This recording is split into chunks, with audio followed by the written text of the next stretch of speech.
اور تم دیکھ لینا کہ میں کس طرح اپنا جسم اور روح تمہارے حوالے کر کے تمہاری ملکہ بنتی ہوں، ایجیلونا نے کہا۔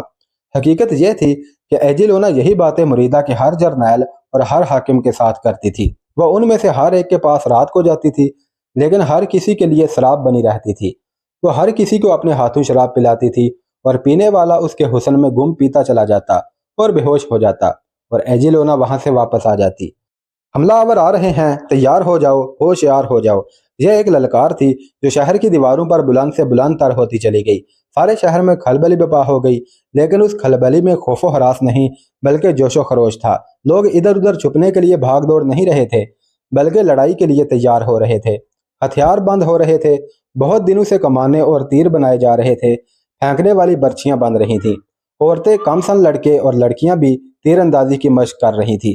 تمام جوان اور ادھیڑ عمر شہری 2-3 مہینوں سے فوج کے ساتھ مل کر جنگی مشقیں کر رہے تھے۔ جب سے ایجیلونا اس شہر میں آئی تھی، جنگی تیاریاں پہلے سے زیادہ تیز ہو گئی تھی۔ ایجیلونا خود مشقیں دیکھتی اور شہریوں میں جوش اور جذبہ پیدا کرتی تھی۔ جو ہی ان کے کانوں تک یہ آواز پہنچی کہ حملہ آور آ رہے ہیں، اس نے نیام سے تلوار نکالی اور استبل میں جا پہنچی۔ اس نے رازیلو کا گھوڑا تیار کرایا، اس پر سوار ہوئی اور گھوڑا دوڑا دیا۔ شہر کی گلیوں میں وہ ننگی تلوار لہراتی اور گھوڑا دوڑاتی پھرنے لگی۔ مریدہ کے لوگوں، وہ چلا چلا کر کہتی پھر رہی تھی، تمہارے امتحان کا وقت آ گیا ہے، کنواری مریم کی عصمت تمہیں پکار رہی ہے۔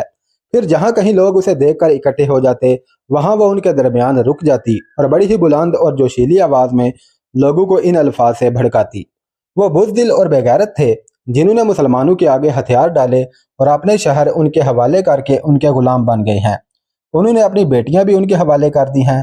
کیا تم اپنی بیٹیاں جنگلی اور وحشی بربروں کے حوالے کر دو گے؟ نہیں نہیں، ہر جگہ مجمع جواب دیتا، ہم اپنی عزت پر مر مٹیں گے۔ یہ نہ بھولنا کہ یہ گرناتا اور قرطبہ نہیں، وہ پرجوش خطاب جاری رکھتی، یہ مریدہ ہے، یہ بطریق اعظم کا شہر ہے، یہاں کلیسا کی آبرو تمہیں پکار رہی ہے، تمہیں سلیب پکار رہی ہے، سلیب پر لٹکے ہوئے یسوع مسیح کی روح مقدس دیکھ رہی ہے کہ تم عیسائیت کی عظمت پر جانیں قربان کرتے ہو یا اپنی جانوں کو عزیز رکھتے ہو۔ اگر تم نے مسلمانوں کو شکست دے دی تو تم ان شہروں کی طرف پیش قدمی کرو گے جس پر مسلمان قبضہ جمائے بیٹھے ہیں۔ یہ سعادت تمہارے حصے میں آئی ہے کہ تم مسلمانوں کو اندلس سے نکالو گے۔ اگر تم بھی دل چھوڑ بیٹھے تو تمہارے گرجے مسجدیں بن جائیں گے۔ کیا تم کلیسا کی یہ بے حرمتی برداشت کر لو گے؟ نہیں نہیں۔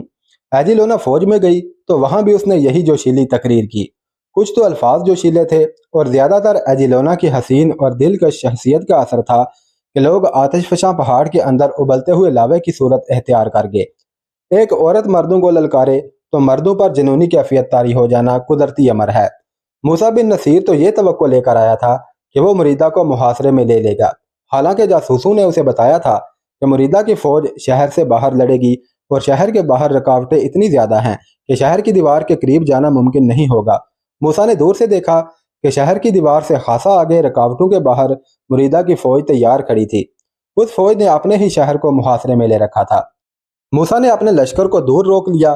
لشکر بہت فاصلہ طے کر کے آیا تھا، گھوڑے بھی تھکے ہوئے تھے لیکن پیادے زیادہ تھکے ہوئے تھے۔ موسیٰ نے لشکر کو آرام کرنے کو کہا اور خود اپنے 3 بیٹوں اور 1-2 سالاروں کو ساتھ لے کر شہر کے گرد چکر لگانے کے لیے چلا گیا۔ وہ شہر کا دفاع دیکھ رہا تھا۔ اس کے مطابق اس نے اپنے حملے کا پلان بنانا تھا۔ شہر کے پیچھے نوکیلی چٹانیں بھی تھیں اور ان کے ساتھ سرسبز ٹیکریاں بھی تھیں جن میں بعض قلعے کی دیوار جتنی اونچی تھی۔ ان پر درخت تھے اور اونچی گھاس کے علاوہ خوردرو پودے بھی تھے۔ ان کے درمیان راستے تھے۔ ادھر شہر پناہ کے قریب جانا بہت مشکل نظر آتا تھا۔ ہم ان ٹیکریوں اور چٹانوں کے اندر سے اس سامنے والے دروازے تک جا سکتے ہیں، موسیٰ بن نصیر نے کہا۔ ادھر فوج بھی نہیں۔ موسیٰ نے اپنے گھوڑے کو ٹیکریوں کی طرف بڑھایا اور 2 ٹیکریوں کے درمیان سے گزرنے لگا۔ وہ ایک درخت کے قریب سے گزر رہا تھا کہ ایک تیر درخت کے تنے میں جڑوں کے قریب آ لگا۔ موسیٰ نے گھوڑا روک لیا۔ پھر ایک اور تیر آیا جو گھوڑے کے آگے 1-2 قدم دور زمین میں لگا۔ موسیٰ بن نصیر نے گھوڑے کو بڑی تیزی سے پیچھے کو موڑا اور وہاں سے واپس آ گیا۔ دونوں تیر شاید دور سے آئے تھے، اس لیے موسیٰ کو یا اس کے گھوڑے کو نہ لگے اور نیچے لگے، یا تیر اندازوں نے موسیٰ کو خبردار کیا تھا کہ وہ اس سے آگے آنے کی جرات نہ کرے۔ اس پہاڑی علاقے میں فوج چھپی ہوئی تھی۔ یہ فوج اس سے زیادہ خطرناک تھی جو شہر کے دوسری طرف سامنے نظر آ رہی تھی۔ ٹیکریوں اور چٹانوں کے اس علاقے کے ساتھ زمین کٹی پھٹی تھی اور اتنی دشوار گزار کہ وہاں سے گھوڑوں کو تیز رفتاری سے گزارنا ممکن نہیں تھا۔ میرے عزیز ساتھیوں، موسیٰ بن نصیر نے کہا، بہت مشکل پیش آئے گی، پھر بھی نہیں، اللہ کی ذات سے مایوس نہیں ہونا چاہیے۔ صفحے اول کے مورخ لکھتے ہیں کہ مریدہ شہر کو قدرت نے جو دفاع مہیا کر رکھا تھا وہ تو مضبوط تھا ہی، لیکن مریدہ کی فوج اور اس کے شہری جس جذبے اور جوش و خروش سے اس شہر کے دفاع پر تیار ہو گئے تھے وہ بظاہر ناقابل تسخیر لگتا تھا۔ شہر کے اندر شہر پناہ پر اور باہر فوج میں بطریق اعظم پادریوں کے جلوس میں سلیب اٹھائے گھومتا پھرتا رہتا تھا۔ اس کے بعد ایجی لونا ہاتھ میں ننگی تلوار لیے گھوڑے پر سوار شہر میں اور باہر آ کر فوج میں گھوم جاتی اور جگہ جگہ رک کر ایسے جوشیلے الفاظ کہتی کہ سننے والے مشتعل ہو جاتے۔ موسیٰ بن نصیر اپنے بیٹوں اور 2 سالاروں کے ساتھ شہر کے پیچھے زمین کا اور شہر پناہ کا جائزہ لے رہا تھا کہ اسے دور کا شور سنائی دیا۔ موسیٰ اور اس کے ساتھی اس شور سے واقف تھے، یہ لڑائی کا شور تھا، سینکڑوں گھوڑوں کے دوڑنے کا قیامت خیز شور تھا، زمین ہل رہی تھی۔ موسیٰ نے گھوڑا موڑا اور ایڑ لگا دی، اس کے بیٹے اور سالار اس کے پیچھے گئے، وہ اپنے لشکر کی طرف جا رہے تھے۔ وہ جب شہر کے پہلو سے گھومے تو انہوں نے ایسا منظر دیکھا کہ انہیں اپنی آنکھوں پر یقین نہ آیا۔ مریدہ کی فوج نے جو شہر کے باہر تیار کھڑی تھی مسلمانوں کے لشکر پر حملہ کر دیا تھا۔ مسلمان اس حملے کے لیے تیار نہیں تھے، سوار گھوڑوں سے زینے اتار چکے تھے اور ادھر ادھر دیکھ رہے تھے کہ گھوڑوں کو پانی کہاں سے پلائیں۔ پیادے لیٹ گئے تھے اور لشکر کا کھانا تیار ہو رہا تھا۔ انہوں نے عیسائی فوج کو آتے دیکھا تو جس حالت میں تھے اسی حالت میں ہتھیار اٹھا لیے۔ سواروں کو زینے گھوڑوں پر ڈالنے کی مہلت نہ ملی، وہ برچھیاں اور تلواریں لے کر پیادوں کی طرح تیار ہو گئے۔ سب سے زیادہ ضروری گھوڑوں کو بچانا تھا جو بندھے کھڑے تھے۔ مسلمان تیر اندازوں نے یہ پھرتی دکھائی کہ کمانے اور ترکش اٹھا کر اپنے لشکر کے آگے چلے گئے۔ حملہ آور ان کی زد میں آئے تو انہوں نے بارش کی طرح تیر برسانے شروع کر دیے۔ عیسائی گھوڑ سوار آگے تھے، انہیں تیر لگتے تھے، سوار گھوڑوں پر ہی دوہرے ہو جاتے اور بعض گرتے تھے، لیکن سر پٹ دوڑتے گھوڑوں کی رفتار میں فرق نہیں آ رہا تھا۔ گھوڑے اتنے قریب آ گئے کہ تیر انداز جانے بچانے کے لیے ادھر ادھر بھاگ گئے۔ پیادوں نے مقابلہ کیا، برچھیوں اور تلواروں سے کئی سواروں کو گرایا، لیکن خود بھی گھوڑوں تلے کچلے گئے اور عیسائیوں کی برچھیوں سے زخمی بھی ہوئے۔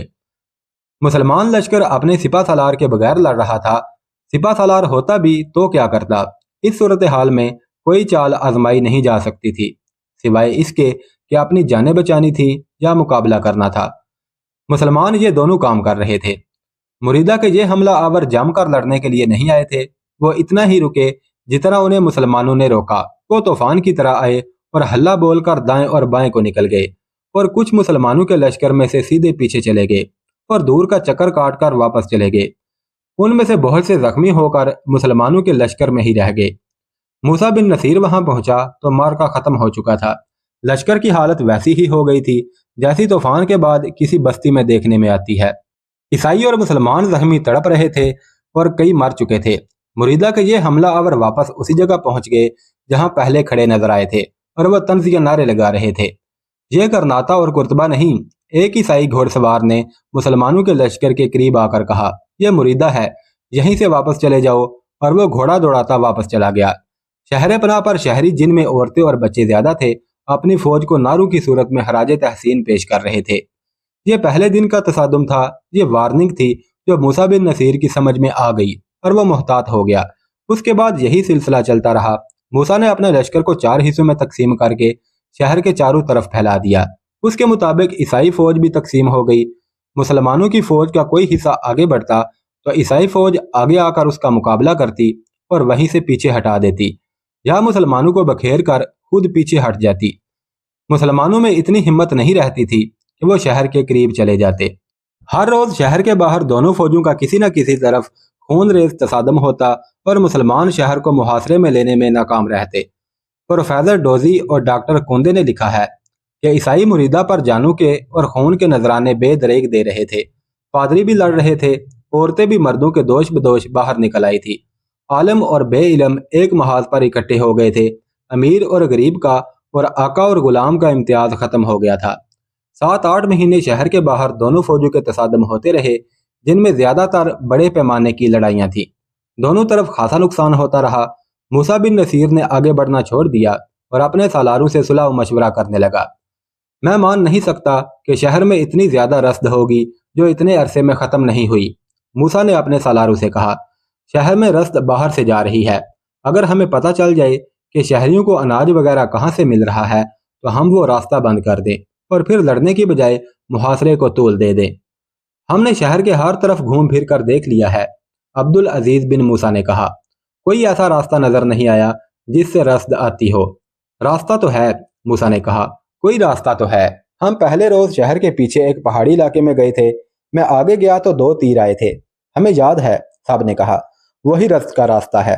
موسیٰ بن نصیر نے کہا، رات کو 1 یا 2 آدمی ادھر جائیں اور دیکھیں، رسد رات کو ہی آتی ہوگی۔ میں مزید لڑائیاں بند کر دینا بہتر سمجھتا ہوں۔ کیا تم دیکھ نہیں رہے کہ ہماری جنگی طاقت زائل ہوتی جا رہی ہے؟ ہمارے دشمن کی چال یہی ہے کہ ہماری نفری اسی طرح کم ہوتی رہے اور جب ہم کمزور ہو جائیں تو شہر کی فوج باہر آ جائے اور ہم پر حملہ کر کے ہمارا نام و نشان مٹا دے۔ میں آج رات ادھر جاؤں گا، موسیٰ کے بیٹے عبداللہ نے کہا۔ آپ نے ساتھ 4 مجاہدین لے لینا، موسیٰ نے کہا، اور پیدل جانا، گھوڑوں سے دشمن کو پتہ چل جاتا ہے، اور ایک ترجمان کو ساتھ لے جانا نہ بھولنا۔ اسی رات عبداللہ بن موسیٰ بن نصیر 4 مجاہدین کے ساتھ دور کا چکر کاٹ کر شہر کے پیچھے اس طرف چلا گیا جہاں ٹیکریاں اور چٹانیں تھیں اور ارد گرد زمین بری طرح کٹی پھٹی تھی، کھڑ گھاٹیاں اور ٹیلے تھے، اور یہ علاقہ لڑائی کے لیے غیر موزوں تھا۔ اس سے ذرا پیچھے دریائے داوینہ بہتا تھا جس کے کنارے ٹیکریوں کی طرح اونچے تھے۔ عبداللہ پھونک پھونک کر قدم رکھتا دریا کے ساتھ ساتھ چلتا گیا۔ وہاں درخت بہت ہی زیادہ تھے اور کہیں کہیں دلدل بھی تھی۔ عبداللہ اور اس کے مجاہدین کئی بار اس دلدل میں جا پھنسے اور ایک دوسرے کے سہارے اس سے نکلے۔ رات خاموش تھی، چاندنی شفاف تھی۔ اگر کوئی آواز سنائی دیتی تھی تو دریا کی لہروں کی آواز تھی جو مسلسل سنائی دے رہی تھی۔ کچھ اور آگے گئے تو انسانی آوازیں سنائی دینے لگی جو قریب آ رہی تھی۔ وہاں دلدل ختم ہو گئی تھی اور دریا کے کنارے میں راستہ بنا ہوا تھا۔ عبداللہ اور اس کے ساتھی اونچی گھاس میں لیٹ گئے۔ 2-3 آدمی باتیں کرتے آ رہے تھے، ان کے قدموں کی آہٹ بھی سنائی دینے لگی۔ عبداللہ کے ساتھ ایک اندلسی بھی تھا جو عربی بول سکتا تھا۔ مسلمان اپنی فوج کے ساتھ ترجمان رکھتے تھے اور انہیں خاصی زیادہ اجرت دیتے تھے۔ یہ ترجمان اندلسیوں اور مسلمانوں کے درمیان بات چیت کا ذریعہ ہوتے تھے۔ باتیں کرتے ہوئے آدمی قریب آ کر رک گئے۔ انہوں نے آپس میں کوئی اور بات کی۔ یہ کیا کہہ رہے ہیں؟